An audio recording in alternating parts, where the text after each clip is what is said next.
idol, no? Meron tayo itong electric fan. And for this video, ipapakita ko sa inyo idol kung paano siya aayusin. Yan, kung napapansin nyo mga idol, ikutin natin yan. Hindi umiikot. Tumutunog siya mga idol, no? Ayan. So wala yan mga idol. Papakita ko sa inyo kung paano siya aayusin. Yan, nakasasakit siya. So, ngayon, wala talaga. Ayaw umikot. Yan, tumutunog lang. So, off natin ulit. Yan, off natin yan mga idol. So, ngayon, i-open ko muna siya mga idol, no? Para makita natin. So, sige, I'll be right back. Pause ko lang saglit. Ayan ang mga idol, naka-open na and testing natin ulit. On.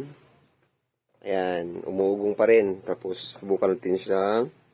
Ate mo, gumagalaw yan, no?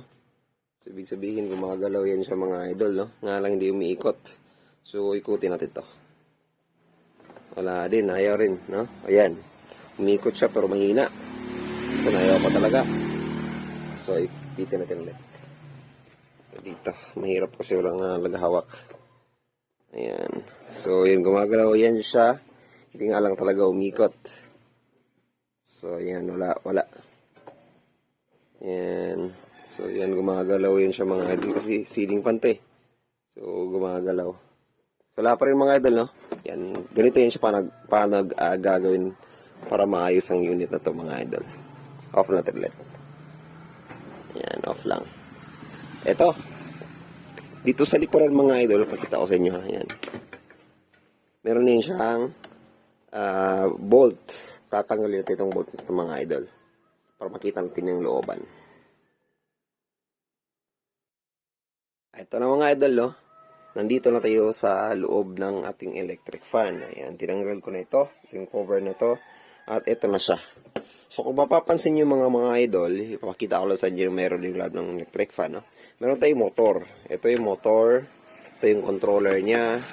At isa sa nagpapatakbo sa kanya mga idol, kanina siya umiikot. Ito. Alam nyo ba ito mga idol? Ano pangalan nito? Ito ay tinatawag na motorized capacitor or capacitor kumbaga.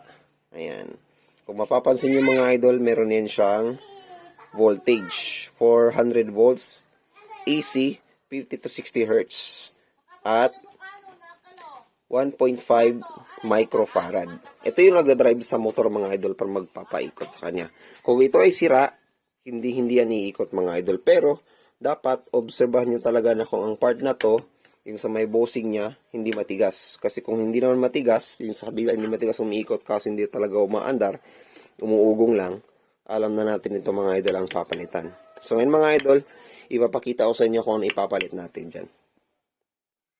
Ayan mga idol, ito na. Ito yung magiging replacement natin. No? Meron tayo ditong capacitor na 2UF. Bakit 2UF ilalagay natin? The more power mga idol, the more microfarad ang laki, mas malakas ang ikot niya mga idol. Yan. Kung nakikita niyo dito, o yan, 2UF, habang ito nasa 1.5 UF. Di balik kung magkaiba yung model niyan, basta pareho silang capacitor mga idol. Ito yung motorized capacitor na magpapaikot sa ating motor. Ngayon yan, ikakabit natin ito. So hanapin natin dito yung positive and negative. Pero dito sa capacitor nito kasi wala, not polarized naman ito siya. Kahit saan na connection nito, pwede mo siyang ikakabit, no? So, ikabit mo lang, putulin nyo natin itong dalawang wire dito. Kung wala naman siyang connection, puputulin lang natin yan mga idol. So, ayan, no? So, may mga idol, pakita ko sa inyo kung paano siya inlagay, no? Alright. I'll be back. Balik lang tayo mga idol. Ayan. So, ayan mga idol, ganito. Ito yung magiging position niya.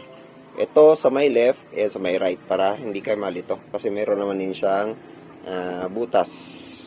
So, kahit wala siyang tawag dito, kahit wala siyang polarity, mas maganda, susundin na lang natin kung ano nakapattern talaga sa kanya mga idol. Puputol tayo dito, puputol sa kabila, i-connect lang natin, iti-tape, and set na yun mga idol.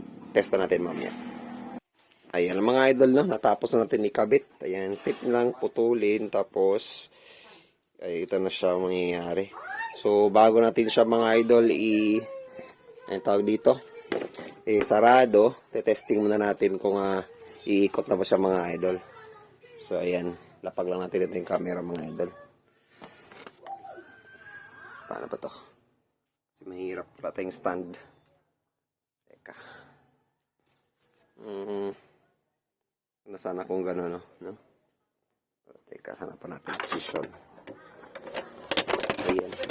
Ayan ang mga idol, no? Ganito na yung ating electric fan. Winasak na natin. Ito yung bossing niya. Ito, lihaan lang yan mga idol. Lahat. Para maging malinis. Ayan, no? Kapag malinis na to siya mga idol, malinis na yan, yung bossing na yan. Etong looban, pwede yan siyang papel de liha. Tapos itong bossing niya, pwede rin yan siya linisan ng papel de liha. Tapos lagi natin ng grease mamaya. Para lalambot na yun siya. So, continue na tayo ulit mga idol. Ayan, pag malinisan natin mga idol yung bossing niya, ito, lagyan natin na ng grease. Ito sa loob, lagyan natin ng grease. Itong sa loob-looban, ito sa side by side, lagyan natin yan. So, ito yung grease natin mga idol na. Teka. Ayan, ito yung grease mga idol. Kuha lang tayo ng grease dyan. Lalagay natin yan dito sa may... Yan, dyan. Huwag lang masyadong sobra. Sakto-sakto lang. Tapos sa loob. Lagyan din. Sakto lang. Huwag lang masyadong marami. Okay. Tapos dito. Yan, lagyan natin yan. Lagyan mo natin to. Lagyan. Huwag lang matamaan itong dito surface na to. So, yan, lagyan natin. Kasi, may contact yan sila nung sa, diyan sa surface ng kabila. So, yan din lang. So, pagka malagyan nyo na yan, okay, yan, babalik nyo na. So, ito lang naman idea na to, isa yung may mga alam lang sa pag-repair or kung gusto mag-DIY, no? Ayan. So, tapos yung malagyan, malinisan lahat. Assemble niya ng mga idol. So, test natin mamaya.